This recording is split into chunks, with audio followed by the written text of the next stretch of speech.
Gold trusted gold buyers తాకట్టులో ఉన్న బంగారాన్ని విడిపించి ఈ రోజు ఉన్న మార్కెట్ ధరకే కొనబడును. మరిన్ని వివరాలకు సంప్రదించండి 77107720. కాంగ్రెస్ పదవి ఇచ్చారు పిసిసి అధ్యక్షుడిగా, కానీ పదవులన్నీ కూడా అధికారికంగా రెడ్లకే చెందుతున్నాయి.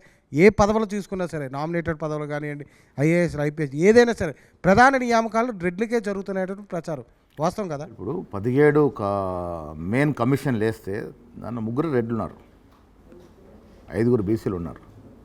ఇవాళ నేరేళ్ల శారద కానీ, వెంకటేశం కానీ, TS PC public service commission chairman కానీ రకరకాలుగా బీసీలు అయ్యారు, ఎస్టీలు అయ్యారు, మైనార్టీలు అయ్యారు, కొంతమంది రెడ్లు కూడా అయ్యారు.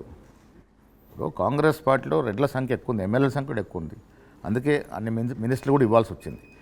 కాంగ్రెస్ పార్టీ గొప్పతనం ఏంటంటే అగ్రవర్ణాలు కానీ, ఎస్సీ కానీ, ఎస్టీ కానీ, బీసీలు కానీ అందరికీ కూడా సమాన అవకాశాలు ఇవ్వాలని ఆలోచన చేసే పార్టీ ఈ దేశంలో ఉంది ఏకే కాంగ్రెస్ పార్టీ. మహేష్ కుమార్ గౌడ్ గారు, పీసీసీ అధ్యక్షుడిగా మీ డైరెక్షన్లో మీ పార్టీ ప్రభుత్వంలో ఉంది, మీ పార్టీ తరఫున ముఖ్యమంత్రి రేవంత్ రెడ్డి అధికారంలో ఉన్నారు కాబట్టి మీ డైరెక్షన్లో రేవంత్ రెడ్డి పనిచేస్తున్నారా? పార్టీ పరంగా రేవంత్ రెడ్డి డైరెక్షన్లో మీరు పనిచేస్తున్నారా?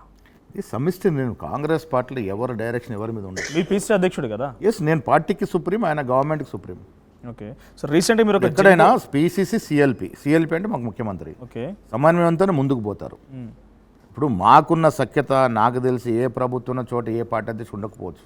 అంత సఖ్యత ముందుకు పోతున్నాం కాబట్టే ఇప్పుడు అభిప్రాయ భేదాలు ఉంటాయి. కొన్ని ఇష్యూ మీద రేవంత్ రెడ్డి గారికి ఒక అభిప్రాయం ఉంటే నాకు ఒక అభిప్రాయం కావచ్చు. డెఫినెట్గా అభిప్రాయాలు చెప్పుకుంటాం. మొన్న 42% రిజర్వేషన్ మీద వారు 3 చట్టాలు చేశారు రేవంత్ రెడ్డి గారు. మరి బీసీ కాదు కదా, మరి బీసీలకు 3 చట్టాలు చేయగలిగినాడు. దాంట్లో మా ప్రమేయం రిజర్వేషన్ ఎన్నికలకు పోవాలనుకున్నప్పుడు క్యాబినెట్ సహచరులు చర్చినప్పుడు మెజారిటీ వాళ్ళు ఎన్నికలకు పోదాము పార్టీ పరంగా రిజర్వేషన్ ఇచ్చాను. నేను, మీనాక్షి గారు, ఇంకొంతమంది లేదు, మనం 42% రిజర్వేషన్ చట్టబద్ధి ఇచ్చిన తర్వాత ఎన్నికలకు పోదామన్నాం. ఫైనల్గా ఏమైంది, అందరం కలిసి మళ్ళీ ఎలక్షన్ కొద్దిగా లేట్ అయినా పర్వాలేదు కానీ 42% చట్టబద్ధి ఇద్దామని దానికోసమే మళ్ళీ ఒక చట్టాన్ని తీసుకొచ్చి కేసీఆర్ విధించిన క్యాప్ను అధిగమించి మరొక చట్టం చేయగలిగినాం. సో అభిప్రాయాలకి రకరకాల అభిప్రాయాలు చెప్పుకునే అవకాశం కాంగ్రెస్ పార్టీలో ఉంటుంది. కానీ ఎందుకు కాంగ్రెస్ పార్టీలో ఉన్నట్టు ప్రజాస్వామిక స్వేచ్ఛ రీసెంట్ మీరు ఇచ్చిన జంబో కమిటీలో నా దగ్గర ఒక లిస్ట్ కూడా ఉంది, మీరు అనౌన్స్ చేసింది అఫీషియల్గా. దాంట్లో వైస్ ప్రెసిడెంట్లో అత్యధికంగా ఉన్నటువంటి జనాభా బీసీలో ముదిరాజ్ కానివ్వండి, తర్వాత యాదవ్ కానివ్వండి 0, వెలములకు 2, రెడ్లకు 5, కమ్మకు 1, ముస్లిం 3, రజక 1, ఓసీ బ్రాహ్మణ ఈ రకంగా ఉంది. తర్వాత జనరల్ సెక్రటరీలో కూడా మొత్తంగా చూసుకుంటే జనరల్ సెక్రటరీలో కూడా గౌడ్స్కు అత్యధికంగా 8 సంఖ్య ఉంది. ఆ లెక్క మీకన్నా నేను కరెక్ట్ చెప్పగలుగుతాను. మీరే ఇచ్చారు కాబట్టి 8% ఎస్సీ, ఎస్టీ, బీసీ, మైనార్టీకి ఇచ్చాను. వైస్ ప్రెసిడెంట్లో మీరు మొక్క లెక్క తీయండి 68%. జనరల్ సెక్రటరీలో 65% ఇచ్చాం ఎస్సీ, ఎస్టీ, బీసీ, మైనార్టీలకి. అక్కడ 35% ఇచ్చాం, ఇక్కడ 32% ఇచ్చాం వైస్ ప్రెసిడెంట్లో. కొంత యాదవులకి అక్కడ అవకాశం ఎందుకు రాలంటే మేము ఎవరినైతే కమిటీలో పెట్టాలనుకున్న యాదవులంతా కూడా మేము కార్పొరేషన్ చైర్మన్ కావాలంటే మేము గతంలో పనిచేసాం పార్టీలో. మాకు ప్రభుత్వ పరంగా పదవులు కావాలన్నప్పుడు యాదవుల్ని ప్రభుత్వ పరంగా కొంత అర్జీ చేద్దామని యాదవులు కొత్త కానీ అన్ని కాస్ట్లకు రిప్రజెంటేషన్ వచ్చింది. రజక వచ్చింది, ముదిరాజు వచ్చింది, మునురుకాపు వచ్చింది, గౌడ వచ్చింది, పద్మశాలి వచ్చింది, అన్నీ వచ్చాయి. అన్నింటినీ కలిపి 68% ఉపాధ్యక్షులు ఇచ్చాము, 65% జనరల్ సెక్రటరీ ఇచ్చాము. దాని లెక్కలు మహిళలకి మళ్ళీ ప్లస్ మోర్ దెన్ 60% 50 లోపల వారికి ఇచ్చాం, అబౌవ్ 50 వారికి ఓన్లీ 35% ఇచ్చాం. సో దీంట్లో కూడా గౌడ్లకు అత్యధికంగా ప్రాధాన్యత ఇచ్చారని ఒక చర్చ. ఎందుకంటే జనరల్ సెక్రటరీలో 8 మంది గౌడ్ల కన్నా ఎక్కువ మునురు కాపులు ఎక్కువ ఇచ్చాం. సో అన్ని కులాలు కొన్ని చోట్ల కొందరు అడ్జస్ట్ అవుతారు. అంటే ఏ లిస్ట్లో చూసినా రెడ్ల సంఖ్య అయితే పెరిగింది. అంటే ఇంకా బీసీలకి ఇప్పుడు రెడ్లు రాజకీయంగా ఆల్రెడీ ఎదిగున్నారు, డిఫరెంట్ స్థానాల్లో కొంత ముందంజలో ఉన్నారు. డెఫినెట్గా ఉంటుంది. అంత మాత్రాన మొత్తం వాళ్ళకి ఇస్తున్నాం లేదు కదా. సార్ మహేష్ కుమార్ గారు, మీరు పిసిసి అధ్యక్షుడు, రేవంత్ రెడ్డి గారు సీఎం, మీ ఇద్దరికి మంచి సమన్వయంతో పనిచేస్తున్నాను అంటున్నారు. కానీ ప్రతి కార్యక్రమానికి రోహిన్ రెడ్డి ఏ హోదాలో అటెండ్ అవుతున్నారు? ఖైరతాబాద్ నుంచి పోటీ చేసి ఓడిపోయిన రోహిన్ రెడ్డి గారు డీసీసీ అధ్యక్షుడు, ఖైరతాబాద్కి డీసీసీ అధ్యక్షుడు పోవచ్చు. ఒక అనిల్ యాదవ్ గారు డీసీ అధ్యక్షుడు సికింద్రాబాద్, మీరు చాలా సందర్భం చూస్తుంటారు. అనిల్ యాదవ్ కూడా ఉంటాడు అక్కడ, డీసీ అధ్యక్షుడు ఉంటాడు, అవసరమైన చోట పీసీ అధ్యక్షుడు ఉంటాడు. రోహిన్ రెడ్డికి రేవంత్ రెడ్డికి రాజకీయమే కాకుండా 35 ఏళ్ళుగా స్నేహం కూడా ఉంది. ఆ స్నేహంతో కూడా అనుకుంటాడు. బట్ ఎక్కడ అధికార కార్యక్రమాలు కామారెడ్డి వరదల పర్యటనలో కూడా ప్రత్యేక హెలికాప్టర్ రోహిన్ రెడ్డి పోవాలా? లేదు. ఎవరు చెప్పారు అది? ప్రత్యేక విమానంలో చాలాసార్లు ఉన్నాయి. కామారెడ్డికి పోయిన దాంట్లో మొదటిసారి పోయిన దాంట్లో నేను ఉత్తమ్ కుమార్ రెడ్డి గారు సీఎం గారు పోయాము. రెండోసారి పోయిన దాంట్లో నేను సీఎం గారు, సీతక్క గారు, మదన్ మోహన్, అక్కడ ఎల్లారెడ్డి ఎమ్మెల్యే గారు, పొంగిరెడ్డి గారు పోయాము. రేవంత్ రెడ్డి ఎక్కడ ఉన్నాడు? అక్కడ అనేక సార్లు విమానంలో ఆయన కూడా ప్రయాణం చేస్తాను. విమానంలో ప్రత్యేక కార్యక్రమానికి పోవచ్చు. ఎక్కడ కూడా ప్రభుత్వ సొమ్ముతో టికెట్ కొన్నట్టుందా? ముఖ్యమంత్రికి ప్రభుత్వం కొంటది. దాంట్లో రోహిన్ రెడ్డి గారు ఆ ప్రభుత్వ కోటలో పోయాడు. ఎట్లా తీస్తా కూడా స్నేహం వేరు, రాజకీయం వేరు. ఆ స్నేహం ఉంది కాబట్టి పోతారు. అలాగని చెప్పి రావద్దని అంటారు మనం ఎవరం? స్నేహం కానీ ప్రభుత్వంలో పనిచేయదు కదా? లేదు, ప్రభుత్వంలో ఇక్కడ ఇన్వాల్వ్మెంట్ ఉంటే డెఫినెట్గా నేనే ప్రశ్నిస్తాను.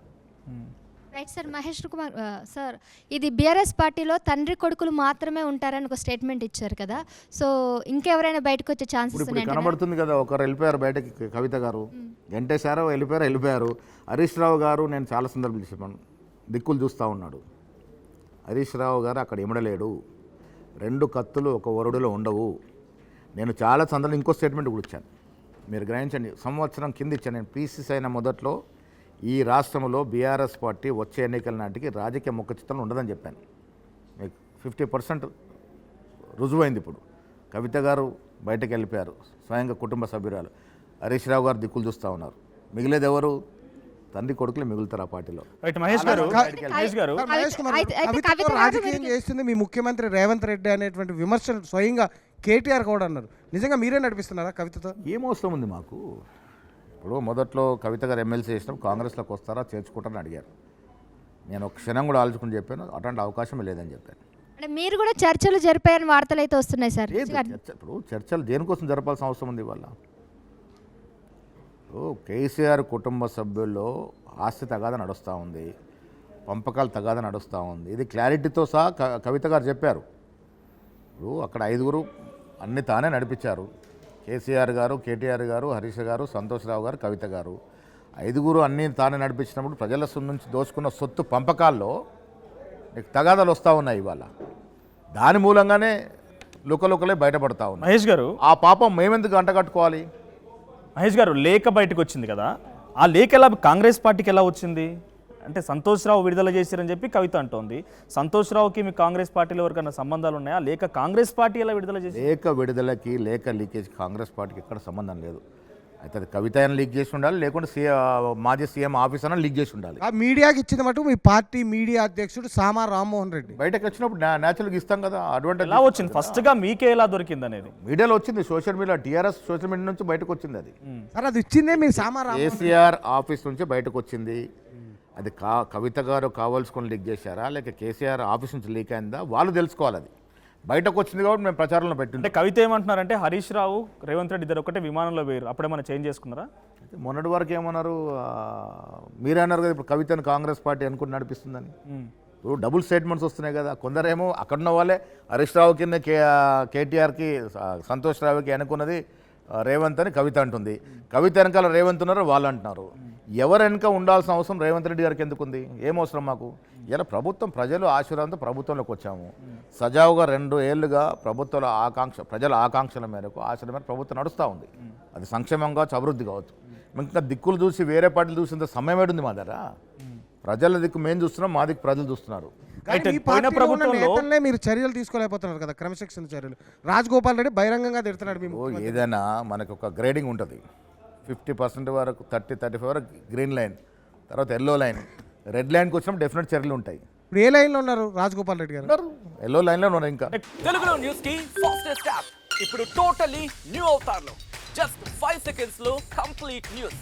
సోషల్ మీడియాలో ట్రెండ్స్ కి one stop solution. Live TV app voice search option తో ఇప్పుడే డౌన్లోడ్ చేయండి లేదా అప్డేట్ అయిపోండి. యాప్ లింక్ డిస్క్రిప్షన్ లో ఉంది.